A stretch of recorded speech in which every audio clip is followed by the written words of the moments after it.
Hey everyone, I'm Thomas. And I'm Gennady. Welcome to our second Wicked Inside. We know a lot of you have been eagerly waiting to hear more from us since we shipped our last major content update. Right after early access launch, we spent weeks listening intently to your feedback while putting out numerous hotfixes and patches. Then, after we felt that No Rest for the Wicked was in a good spot, we launched our first big content update, The Crucible. Yes! With The Crucible, we introduced fresh enemies, brand new systems, and a fun mode to keep everyone entertained while we began work on our next major content update. But it's been a while since then, and today we'd like to explain why. Our publisher for No Rest for the Wicked was Private Division, a subsidiary of Take-Two Interactive. Take-Two decided to sell off Private Division, which was unexpected news for us. After some deliberation, we saw an opportunity. After months of negotiations, we reached an agreement to buy the publishing rights for No Rest for the Wicked back so that Moon Studios could become fully independent. This legal process took time, and we couldn't say much while it was all happening.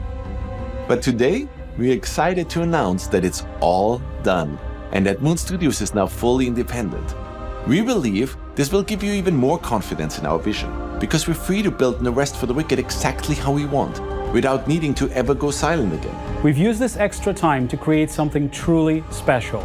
Let's take a look at The Breach.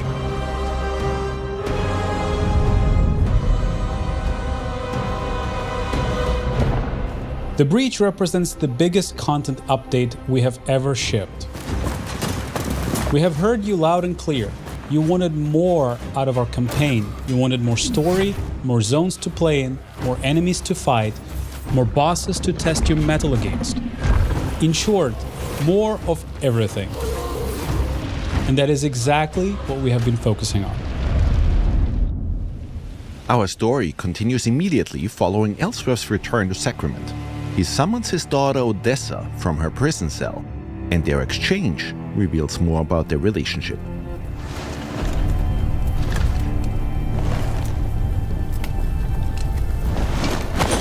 Take the upper passage out, then leave by the northwest gate. What are you doing? God Benedict often sleeps on duty, and the ramparts above him will be unmanned. Head north to Irmgard and Merrin, or west to the Glades.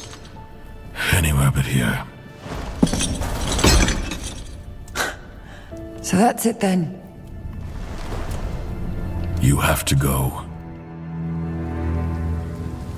As a Sarim, players will have to venture forth into new areas we're introducing for the Breach. These are massive zones that essentially double the size of the world players got to explore so far. A lot has changed in Zola Sacra since you've last visited. Southeast of Sacrament lies the Lowland Meadows, a once idyllic haven used by Sacrament's hunters to gather food and supplies. Ellsworth requests our presence on a secret mission, but a faction known as the Harvesters has taken over the region. See? I told you this Sarim would come, and here they are. Indeed. Your presence is welcome here. My friend is convinced that some threat awaits us at the Weeping Sisters. As always at Moon, when it comes to level design, we deliberately craft every single inch of our world by hand. We do not rely on any procedural generation, and we believe that ultimately that will allow us to create an insanely expansive, interactive open world where every inch actually matters.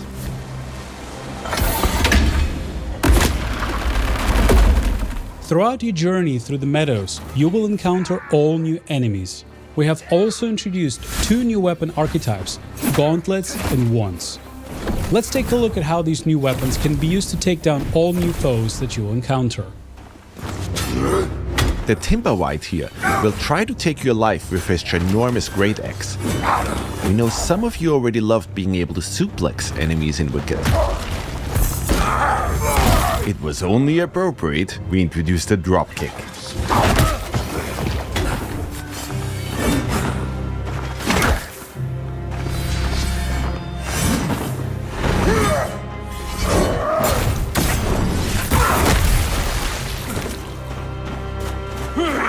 Wormwood wretches and Limseed archers will keep you on your toes with brutal ranged attacks.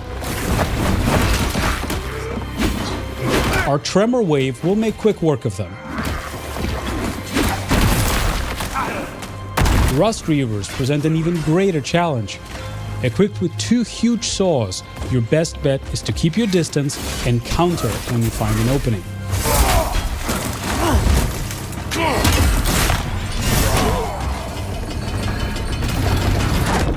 Deeper within the meadows, the Copse Treader will try to block your path forward.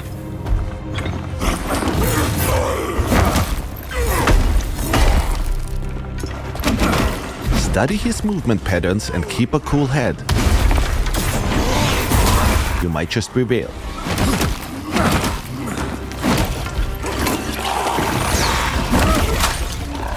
Obviously, we are also introducing all new bosses for the Breach, but we don't want to spoil everything just yet. We know a lot of you already enjoyed how much love and care we're putting into all of these areas. Once again, we didn't shy away from really using verticality and hiding secrets everywhere. Even though you'll often fight for your life in all of these zones, every now and then you'll get to enjoy a serene scene of beauty.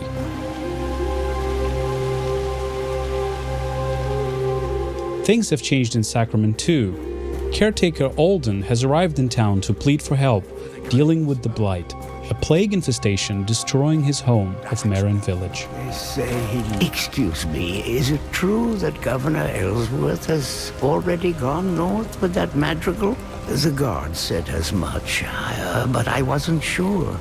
Many doors in Sacrament stay shut to us, Dasha. And if you exit Sacrament through its northwestern gate, you will find yourself in the once majestic Merrin Woods.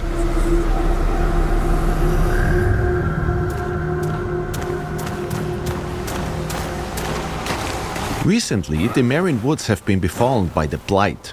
It festered all throughout the woods, and players will have to find a way past it in order to advance. The Belak Tor are ferocious fighters. The Stalkinche here knows how to wield a club, and if you're not careful, they might just call in reinforcements. Our new wands builds are surprisingly effective. We can cast ice darts to freeze our enemies. Cold Sling is a powerful ice evasion attack.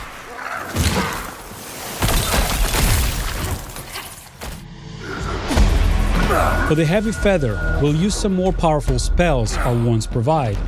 We have since learned how to perform the Riven Twins Plague Explosion.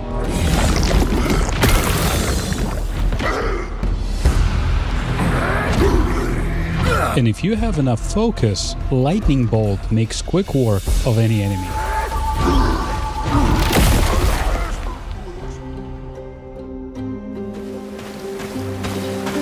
Halfway through Merrin Woods, you'll encounter Merrin Village, a peaceful woodland community of Isola Sacra. First traveler I've seen in ages.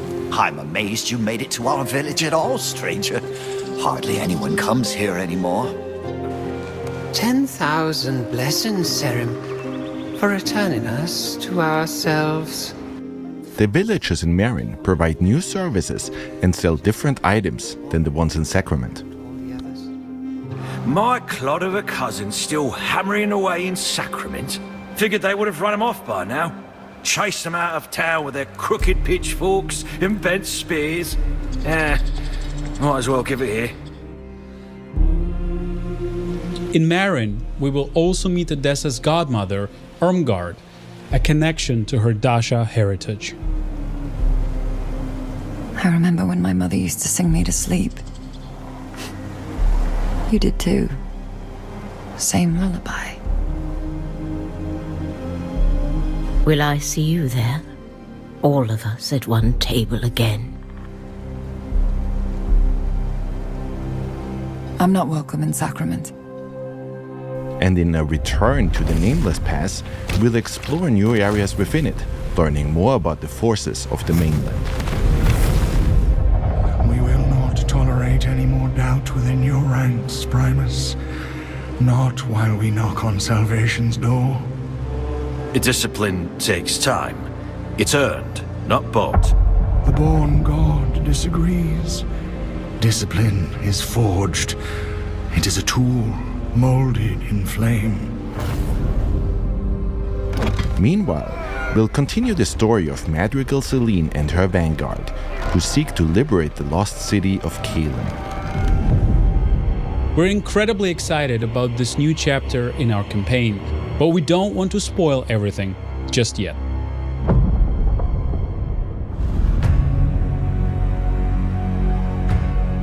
Our intention for No Rest for the Wicked was always to provide players with an insane amount of content, even after they finish the campaign. After the events that unfold throughout the Breach, our Spilled Blood questline continues as any area within Isola Sacra can now be overtaken by the Pestilence. Once an area is infected, you'll suddenly have to fight enemies that you never encountered before in these areas.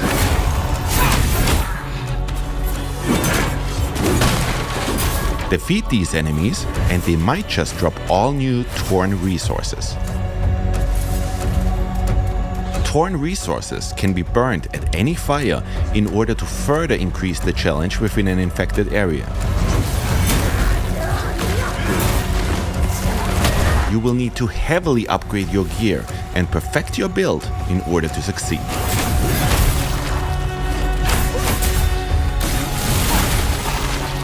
But greater challenge also means greater rewards.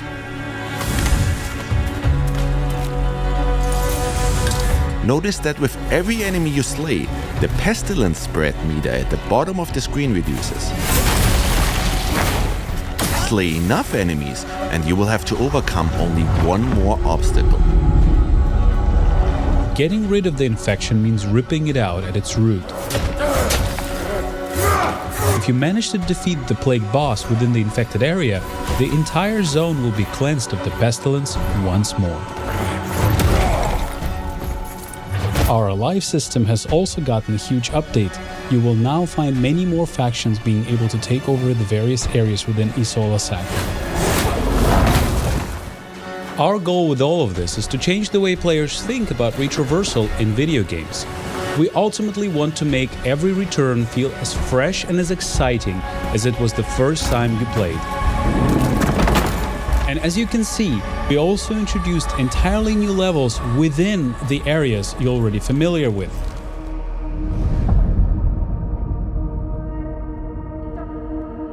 In order to aid players in achieving the perfect build, we introduced quite a few changes that will make progression a whole lot more streamlined and fun.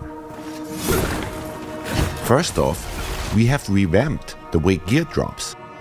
We replaced the tiered approach and came up with a formula that takes the player level, the area level and the enemy level into account, which results in an experience where any gear that drops will be approximately within your level range. Now, gear that used to only drop in earlier zones might just drop again, but at a higher level. We tried this out, and we ultimately see a much higher variety of gear throughout our playthroughs. We think it's a much more enjoyable looting experience.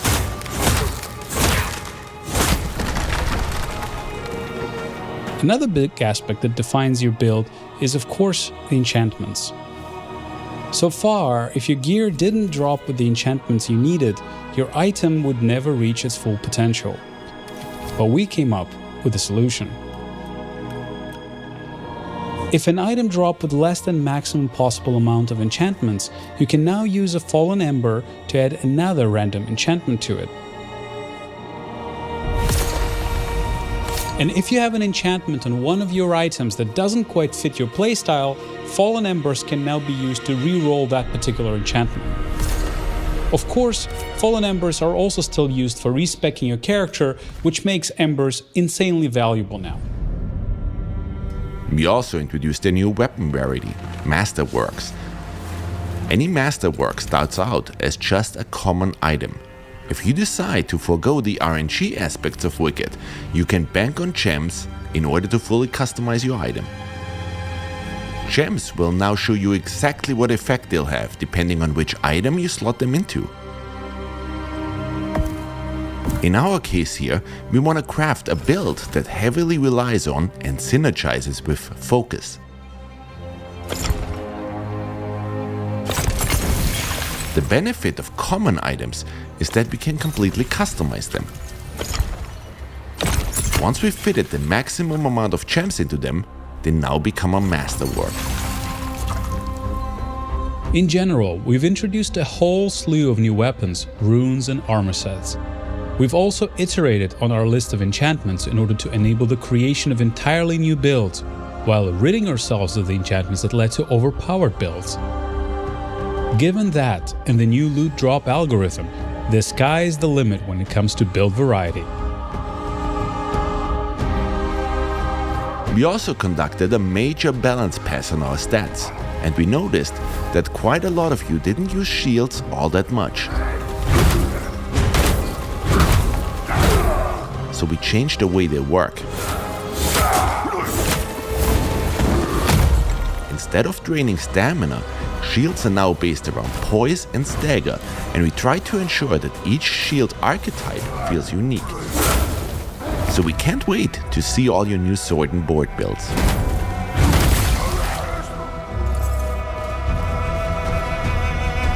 Last but not least, if you've become a master at playing No Rest for the Wicked, you should try our new hardcore characters. Permadeath is enabled for these, so once these characters die, they get downgraded to non-hardcore characters that can only be played on regular realms. I wonder who will be the first player to slay the Aconite with a hardcore character.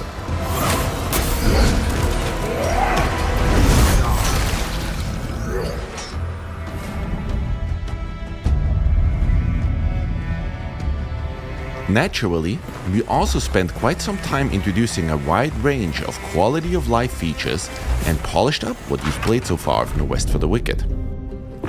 For example, we've noticed that a lot of your houses looked similar to this one. Storage has always been incredibly important in any ARPG. On our current live builds, players can stack all that many items, and sorting hasn't been ideal yet. Let's switch over to our Breach update.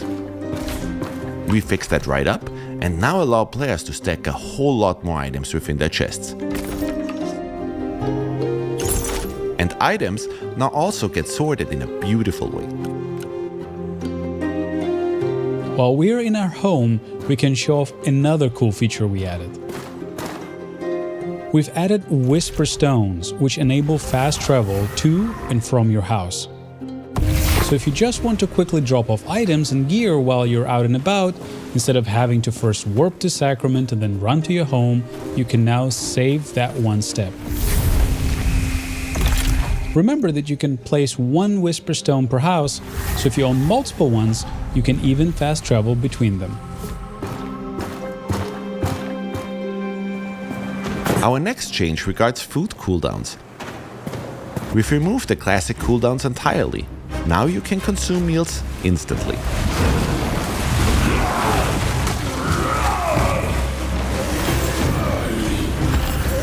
However, your stomach is no longer a bottomless pit. You have a limited number of meals you can eat during combat.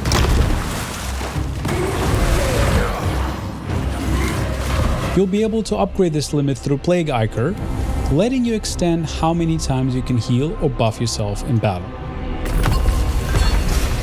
This new approach aims to make combat more engaging and dynamic, rather than forcing players to just wait for a timer.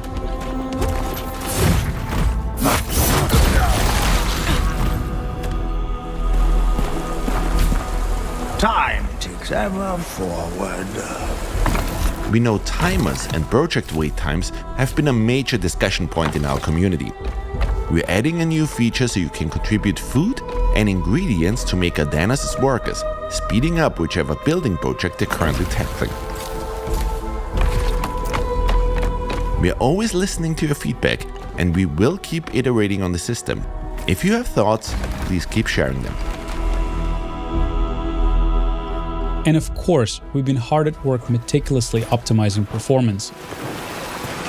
If you notice any poor performance in a machine before, the Breach update should drastically improve your experience. Speaking of improvements, our DLSS implementation has been updated to a newer version, which results in much crisper image and even better performance. And these are just a few highlights. In total, we are counting more than 11,000 changes since we shipped the Crucible update. Before we dive deeper, we'd like to clarify how you'll access the breach. You will need to replay No Rest for the Wicked to fully experience this update. Old saves remain in a legacy build, but this approach ensures the breach is integrated as seamlessly as possible into the game. We realize this might be a surprise for some. Ultimately, the scope of the breach and the underlying changes led us here. But don't worry, you'll discover plenty of fresh content, quests and loot to make restarting your journey worthwhile.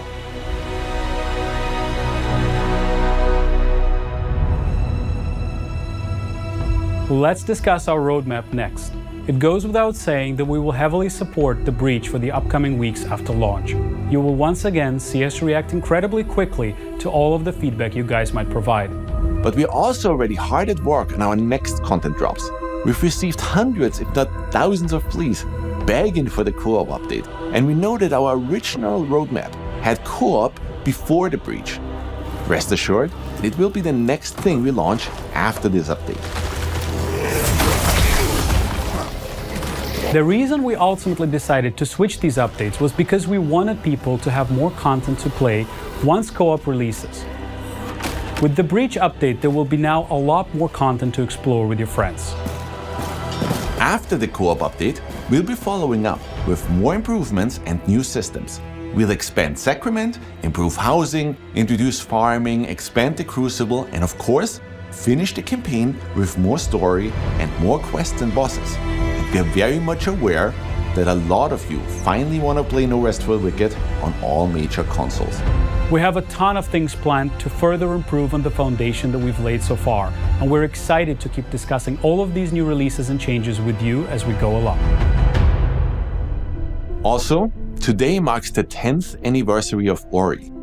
We released Ori and the Blind Forest on March 11th, 2015. It's been a wild ride for all of us here at Moon, so today, we'd like to use this opportunity to just say thank you. Thank you to all of our fans who have supported us the whole way through. We would not be where we are today without you. We're now hard at work on the final bug fixing and polishing stages of this massive update. We want to make sure we get it just right. But before we wrap up, there is one more thing, and this one is near and dear to our hearts. Hello everyone, I'm Gareth Coker. My story with Moon Studios began more than 15 years ago when I received a message on an internet forum from them asking me if I'd be interested in composing the music for a small indie project. 4 years later, that small project blossomed into Ori and the Blind Forest. Now, we were all very young and just getting started, so for our second release, Ori and the Will of the Wisps, we set out to perfect everything about the original, and I couldn't be more proud of what we were able to create together. But our journey is not yet over. I'm happy to announce that I've been hard at work crafting an unforgettable score for the story, the characters, the locations, and the boss fights of No Rest for the Wicked. And you will finally be able to hear some ambient music while out exploring in the world too. I can't wait to see where this journey leads us once again. It leaves me to invite you to experience the all-new music in No Rest for the Wicked with the Breach update, launching on April the 30th. It will be well worth the wait.